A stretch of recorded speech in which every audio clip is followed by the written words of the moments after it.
Hello dear students.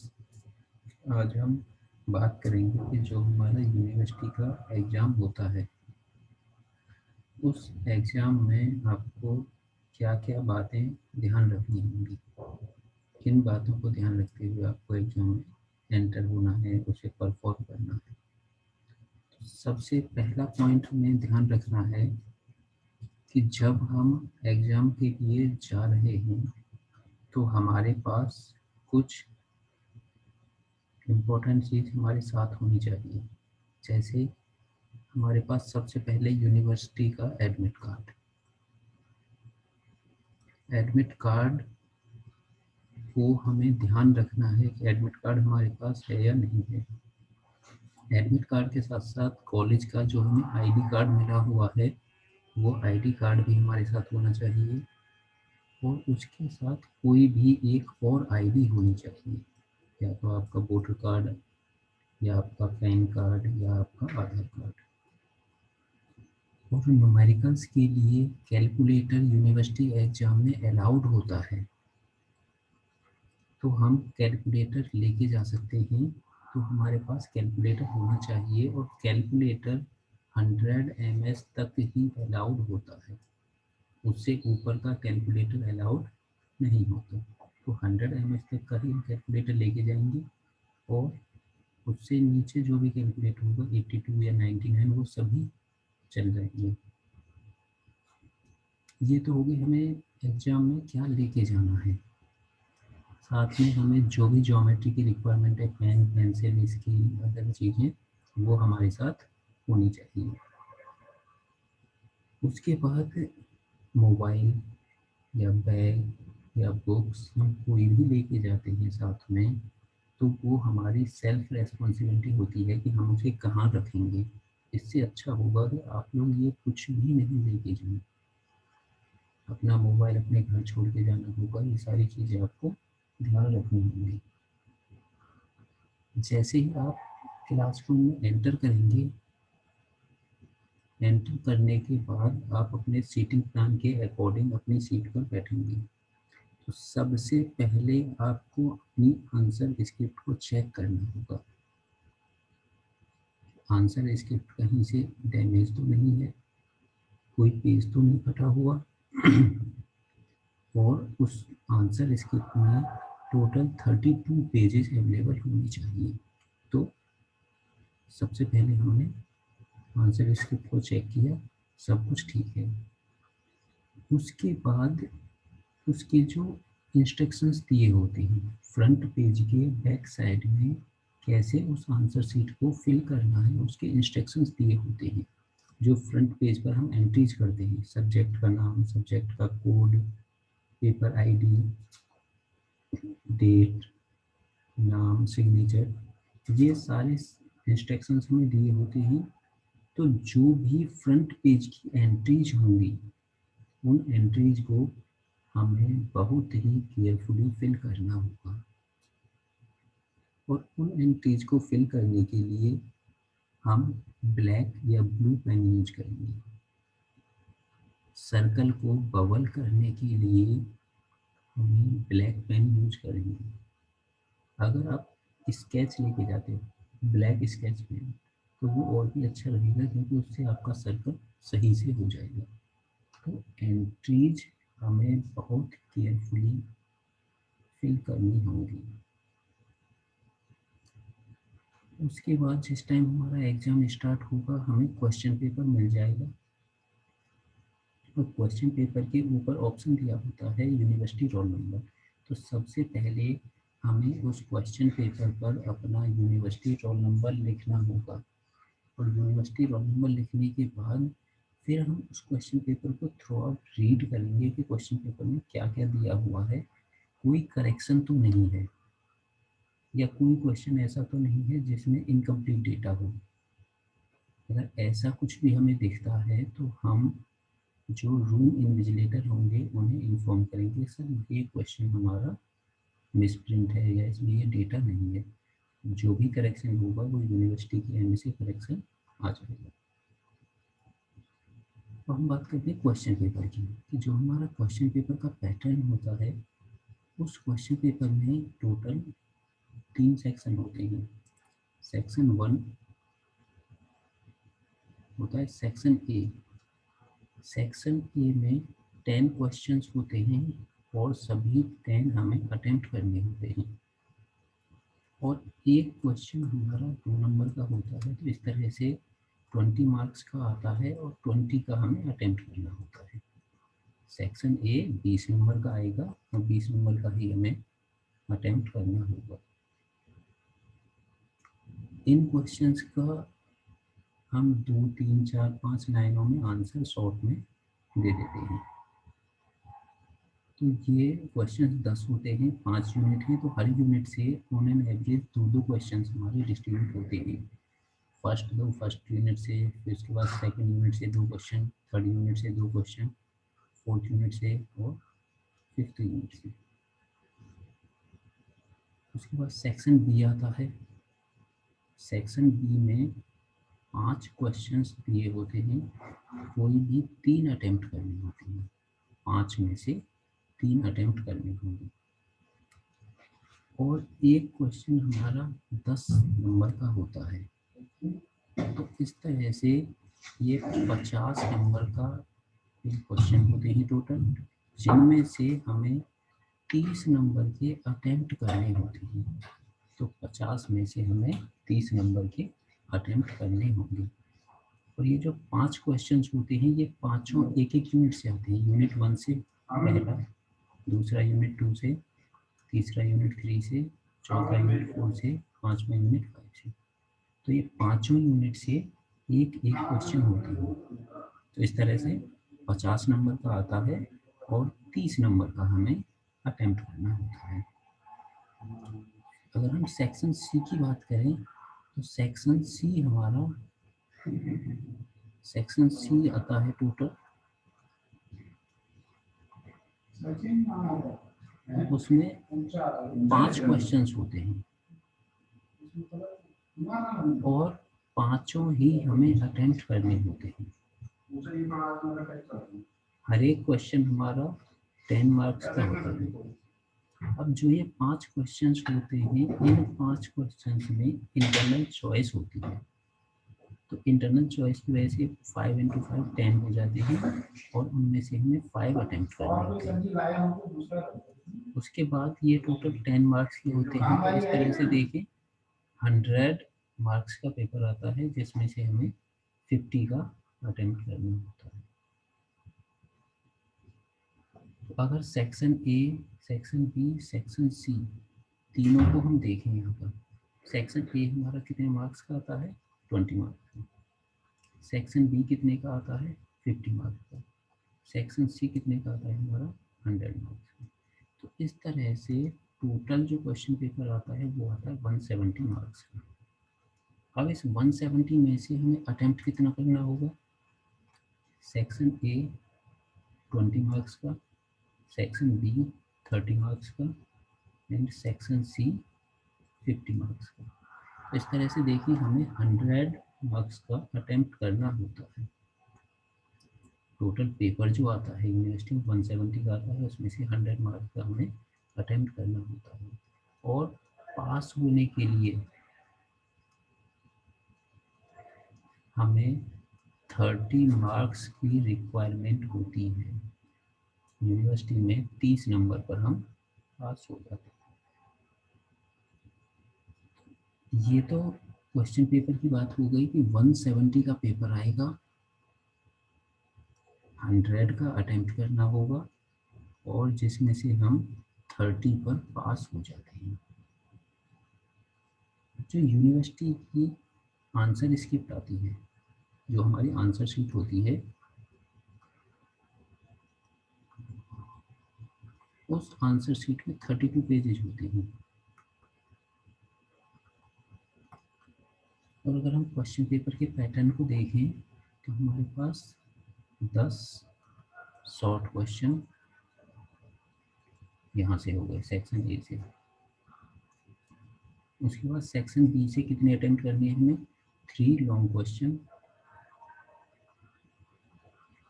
3 long question.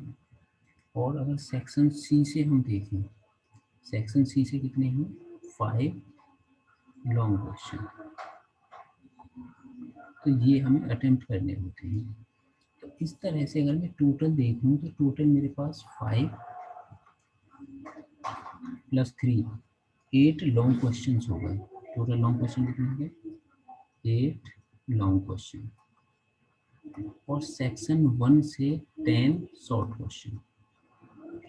ये हमें attempt करने होते हैं एग्जाम के लिए। अब हर स्टूडेंट का लिखने का तरीका अलग होता है, रिप्रेजेंट करने का तरीका अलग होता है, बट ऑन एन एवरेज अगर हम यहाँ से देखते हैं तो एक लॉन्ग क्वेश्चन के लिए 3 पेजेज अगर हम कंसीडर करके चलते हैं, एक लॉन्ग क्वेश्चन को हम 3 पेज में कंप्लीट कर देते हैं। तो 3 पेज में कंप्लीट करने पर 8 लॉन्ग क्वेश्चन से टोटल पेज कितने हो जाएंगे हमारे? 24 pages. On an average long questions हमारे 24 पेज में कंप्लीट हो जाते हैं। हो सकता है कोई क्वेश्चन हमारा 2 पेज में कंप्लीट हो रहा है, हो सकता है कोई क्वेश्चन हमारा 4 पेज में कंप्लीट हो रहा है। अब अगर बात करें हम शॉर्ट क्वेश्चंस की, शॉर्ट क्वेश्चंस एक पेज में 2 क्वेश्चंस हम कर सकते हैं। शॉर्ट क्वेश्चंस को जब हम अटेम्प्ट कर रहे हैं, एक पेज में हम 2 क्वेश्चंस कंप्लीट कर सकते हैं। इस तरह से 10 शॉर्ट क्वेश्चंस होते हैं, तो 10 के हिसाब से हम एक पेज में 2 कर रहे हैं, तो टोटल नंबर ऑफ पेजेज हमारे कितने होंगे? 5 पेजेज। तो इस तरह से टोटल 29 पेज में हमारा पेपर सॉल्व हो जाता है। अब इन 29 में हो सकता है कोई कम ज़्यादा होता है, तो 32 पेजेज में हमें अपने सभी आंसर्स को मैनेज करना होता है।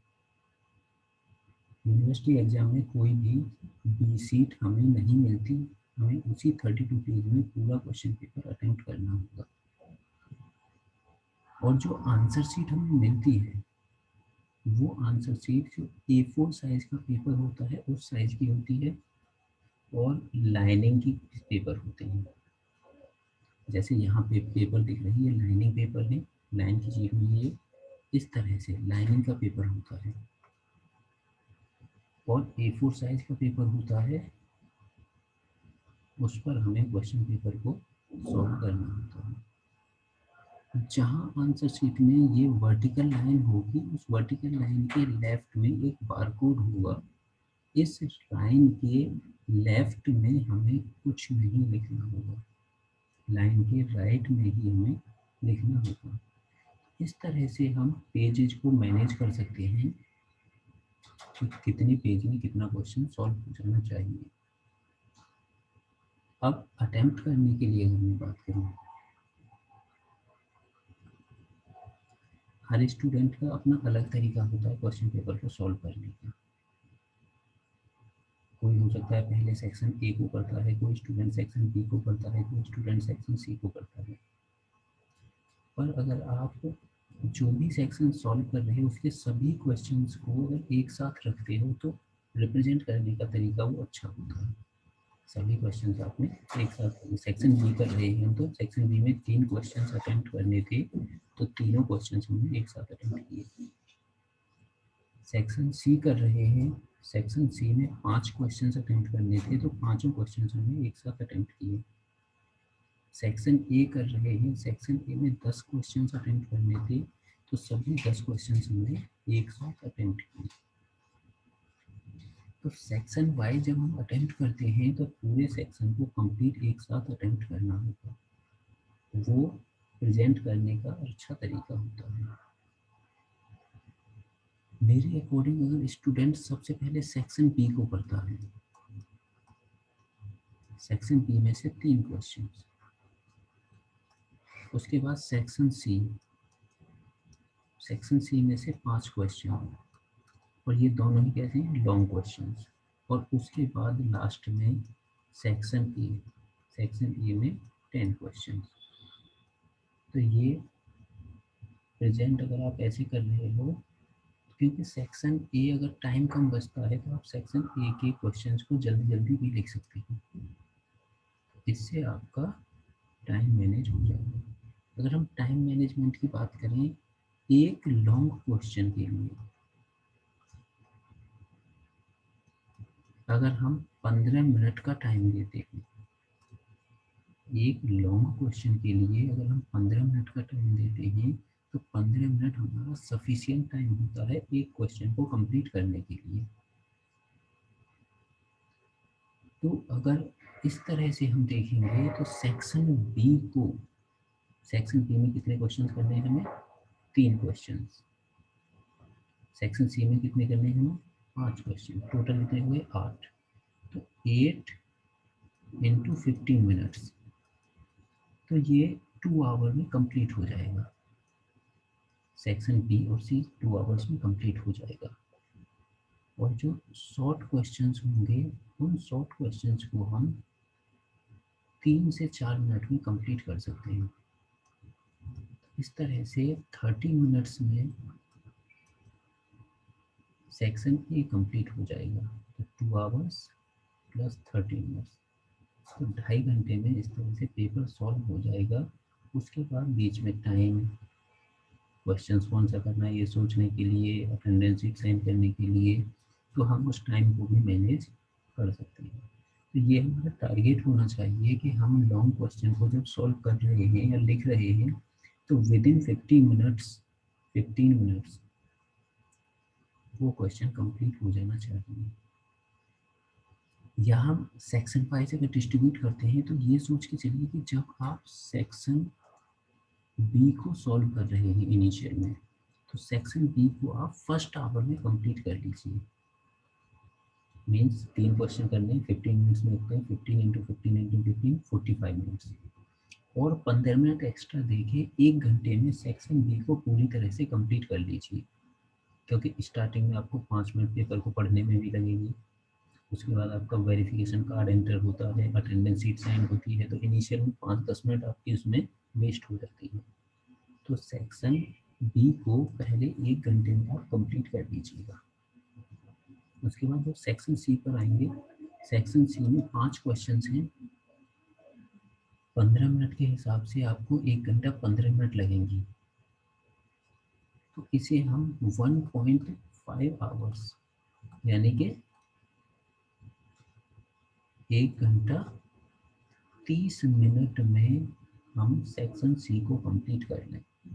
यानी कि पहले 2.5 घंटे में हमारा सेक्शन बी और सेक्शन सी कंप्लीट हो जाए, तो लास्ट आधे घंटे में हम सेक्शन ए को कंप्लीट कर सकते हैं। सेक्शन ए के लिए अगर कम टाइम है तो हम उसे शॉर्ट में भी लिख सकते हैं, क्योंकि वो 2-2 नंबर के सब क्वेश्चंस होते हैं, तो हम 2-2 नंबर के क्वेश्चंस में इन शॉर्ट भी आंसर दे सकते हैं। तो इस तरह से हम अपने टाइम को मैनेज कर सकते हैं। टाइम मैनेज करना बहुत ज़रूरी है। ऐसा ना हो कि हम किसी एक क्वेश्चन पर ही लगे हुए हैं और 30-40 मिनट्स एक ही क्वेश्चन में हमें खराब होगी। तो आप सभी अपने साथ घड़ी लेके जाएंगे और अपना टाइम देखते रहना कि आप टाइम को प्रॉपर मैनेज कर पा रहे हो नहीं कर पा रहे हो। टाइम मैनेजमेंट के साथ साथ आपको पेजेस का भी ध्यान रखना है कि ऐसा ना हो आपकी आंसर शीट फुल हो जाए और आपके क्वेश्चंस कंप्लीट ना हो। अब अटेम्प्ट करने का क्या तरीका है? जैसे ही आपकी आंसर शीट को अटेम्प्ट करेंगे, सबसे ऊपर जो सेक्शन आप परफॉर्म कर रहे हो, सपोज सबसे पहले आप कंप्लीट करें सेक्शन बी, तो यहाँ आप कैपिटल लेटर में सेक्शन बी ऐसे लिखेंगे। अब सेक्शन बी में 4 पार्ट होते हैं, A B C D E, तो यहाँ लिखेंगे पार्ट ए। अगर आप पार्ट ए को परफॉर्म कर रहे हो, तो ऐसे ब्रैकेट में पार्ट ए को आपने बंद कर दिया, तो यहाँ से आपने फिर आंसर लिखना स्टार्ट किया। ठीक है, सेक्शन बी का पार्ट ए, तो आपने आंसर लिखा। जहाँ ये आंसर कंप्लीट हो जाएगा, उसके बाद इसके नीचे आप ऐसे इस तरह से पूरे पेज पर 2 हॉरिजॉन्टल लाइन खींचेंगे, जिससे कंप्लीट हो जाएगा कि यहाँ तक आपका सेक्शन कंप्लीट हो गया। सेक्शन बी का पार्ट ए कंप्लीट। अब अगर नीचे लाइंस 2-3 बच रही हैं, तो आप नेक्स्ट पेज से स्टार्ट कर देना। अगर नीचे 8-10 लाइन बची हुई हैं, तो इसी पेज से आप स्टार्ट कर देना पार्ट बी। सेक्शन बी आपका चल ही रहा है। अगर आप सेक्शन के क्वेश्चंस एक साथ नहीं करते हो तो फिर आपको इसके ऊपर सेक्शन बी लिखना होगा। अगर आपने कंटिन्यूएशन में नहीं तो आप लिखेंगे यहाँ पर section B, B part B.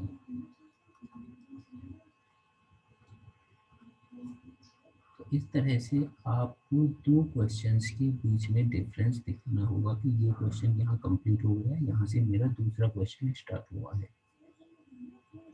इस चीज को आपको ध्यान रखना है, प्रॉपर पार्टीशन कर देना उसका जहाँ वो एंड हो रहा है। और अगर पेज में आपके पास 4, 5, 6 लाइन बचती हैं तो नेक्स्ट पेज से स्टार्ट कर सकते हो। अगर आपका आधा पेज बचा हुआ है तो नेक्स्ट क्वेश्चन आप वहीं से स्टार्ट कर देंगे। थ्योरी क्वेश्चंस को लिखते टाइम आप एक ही पैराग्राफ में नहीं लिखते हुए जाना है, आपको पैराग्राफ चेंज होते रहना। जैसे यहाँ आपका एक पैराग्राफ खत्म हुआ, नेक्स्ट पैराग्राफ एक लाइन छोड़ के यहाँ से स्टार्ट आप करेंगे। रिप्रेजेंट करने का तरीका अच्छा होना चाहिए जिससे आपके मार्क्स अच्छे आ सकते हैं। ये बात हुई कि पेपर को कैसे प्रेजेंट करना है, टाइम मैनेजमेंट कैसे करना है, और जो नंबर ऑफ पेजेस हैं उनमें कैसे मैनेज करना है पूरे पेपर को। अब अगर मैं क्वेश्चन पेपर की बात करूँ तो क्वेश्चन पेपर में देख रहे हैं हम यहाँ पर सेक्शन ए में हर एक यूनिट से दो दो क्वेश्चंस आते हैं। Unit 1, unit 2, 3, 4, 5। तो 2 नंबर के दो दो आ रहे हैं, तो 4 नंबर के 4, 4, 4, 4, हर यूनिट से 4 नंबर का आ रहा है। सेक्शन बी की बात कर रहे हैं तो सेक्शन बी में सभी क्वेश्चंस 10-10 नंबर के होते हैं और हर एक यूनिट से एक आता है। तो 10, 10, 10, 10, 10 नंबर के होते हैं। और अगर हम सेक्शन सी की बात करते हैं तो सेक्शन सी में 5 क्वेश्चन होते हैं इंटरनल चॉइस, और सभी एक एक यूनिट से होते हैं। तो यहाँ भी हर यूनिट से 10-10 नंबर का अटेम्प्ट करना होगा। आता है टोटल 20 नंबर का, 20 में से हर यूनिट से 10-10 नंबर का हमें अटेम्प्ट करना होगा। इस तरह से अगर मैं देखूँ तो अगर मैं सिर्फ पहली यूनिट कंप्लीट करके जाता हूँ तो पहली यूनिट से मैं कितना अटेम्प्ट कर सकता हूँ, 24 मार्क्स का। मैं एक ही यूनिट पढ़ के गया बस, तो पेपर देने चला गया, तो एक यूनिट से कितने नंबर का मैं अटेम्प्ट कर सकता हूँ, 24 मार्क्स का। अगर मैं 2 यूनिट पढ़ के गया तो 48 मार्क्स का। अगर मैं 3 यूनिट पढ़ के गया 72 मार्क्स का। तो जो स्टूडेंट ये सोचते हैं कि मैं कंप्लीट नहीं पढ़ रहा, अगर वो 3 यूनिट भी अच्छे से पढ़ के जाते हैं तो 3 यूनिट पढ़ने से भी वो क्वेश्चन पेपर को 72 मार्क्स का अटेम्प्ट कर सकते हैं। 72 मार्क्स आपके 3 यूनिट से भी आ सकते हैं। तो आप जो भी डेटा तैयार कर रहे हैं उसे अच्छे से तैयार करना है। जो भी आप पढ़ रहे हैं उसे आपको अच्छे से पढ़ के जाना है, उसमें कोई शॉर्टकट यूज नहीं करना, आपको एक्सप्लेन डिटेल में करना है जो भी आप कर रहे हैं। और अगर किसी क्वेश्चन में डायग्राम दिया हुआ है तो सबसे पहले हमें डायग्राम बनाना होगा बहुत अच्छे से, उसके बाद उसके बारे में एक्सप्लेन करना होगा पॉइंट टू पॉइंट। डायग्राम बनाने में आपको पेंसिल का यूज नहीं करना है, ब्लैक पेन से आपको डायग्राम बनाने होंगे, और ब्लैक और ब्लू पेन का यूज करके प्रॉपर हेडिंग के बाद आपको लिखना होगा। ऐसा ना हो आप एक ही पेन से कंटिन्यूएशन में लिखे जा रहे हो, लाइन हेडिंग्स आप चेंज करते रहिए, जो जो आपके पॉइंट्स हैं उन्हें हाईलाइट करते रहिए, तो ये आपका प्रेजेंट करने का तरीका होगा। उसके बाद अगर मैं अपने सब्जेक्ट की बात करूँ, fundamental of mechanical engineering and mechatronics, FMEN, तो इस इस सब्जेक्ट के मैंने इम्पोर्टेंट क्वेश्चंस इससे पहले वाली वीडियो में बताए थे, उन क्वेश्चंस को आप पढ़ सकते हो। उसके बाद एक मॉडल क्वेश्चन पेपर दिया हुआ था, मॉडल क्वेश्चन पेपर से आप अच्छे से तैयार कर सकते हो। और हर यूनिट में एक एक दो दो ऐसे इम्पोर्टेंट क्वेश्चंस हैं जिनके आने के बहुत चांसेस होते हैं। जैसे हम बात करते हैं stress strain diagram. Stress strain diagram हमारा बहुत इम्पोर्टेंट है। स्ट्रेस स्ट्रेन डायग्राम बहुत इम्पोर्टेंट पार्ट है हमारे यहाँ पर। उसके बाद वर्किंग ऑफ 4 स्ट्रोक इंजन और 4 स्ट्रोक इंजन, इसी के साथ साथ पूछा जा सकता है SI CI में डिफरेंस या 2 स्ट्रोक एंड 4 स्ट्रोक में डिफरेंस। इसके बाद पूछा जा सकता है इलेक्ट्रिक और hybrid electric vehicles, electric and hybrid electric vehicles. Next इसमें पूछा जा सकता है आपका working of domestic refrigerator, working of domestic refrigerator. Control system पूछा जा सकता है, control system and it's type. और मेकाट्रॉनिक्स के बारे में, मेकाट्रॉनिक्स, इसके types, evaluation, advantage, disadvantage, application. तो ये हर यूनिट से एक एक क्वेश्चन ऐसा इम्पोर्टेंट है कि आप इसे तो छोड़ना ही नहीं। ये 1 2 3 4 5 6, ये 6 क्वेश्चंस तो ऐसे इम्पोर्टेंट हैं जिनके आने के चांसेस बहुत ज़्यादा हैं हर एक यूनिट से। अगर आप सपोज 3 यूनिट तैयार करते हो और आखिरी यूनिट छोड़ते हो तो ये क्वेश्चन जरूर तैयार कर लेना उस यूनिट से, तो जिससे कि आप अच्छे नंबर ला सको। तो आज की वीडियो में यही है कि आपको क्या पेपर के लिए लेके जाना है, क्या नहीं लेके जाना है। आंसर शीट को अच्छे से देखना है, अपनी एंट्रीज बहुत केयरफुली करनी है, स्पेशली रोल नंबर, उसमें कोई गलती नहीं होनी चाहिए। अपने पेजेस को कैसे मैनेज रखोगे, 32 पेज में पूरा पेपर करना है। टाइम कैसे मैनेज करेंगे, हम 3 घंटे में पूरा पेपर करना है। और पेपर को सेक्शन वाइज सॉल्व करना है, कोई भी सेक्शन आप कंसिडर करो उसे एक साथ सॉल्व करना है। और क्वेश्चंस के बीच में प्रॉपर लाइन खींच के पार्टीशन होना चाहिए, अलग दिखने चाहिए कि यहाँ के बाद दूसरा क्वेश्चन हमारा स्टार्ट हो गया। तो इन चीज़ों को ध्यान रखते हुए आप पेपर को परफॉर्म करेंगे। Okay, thank you.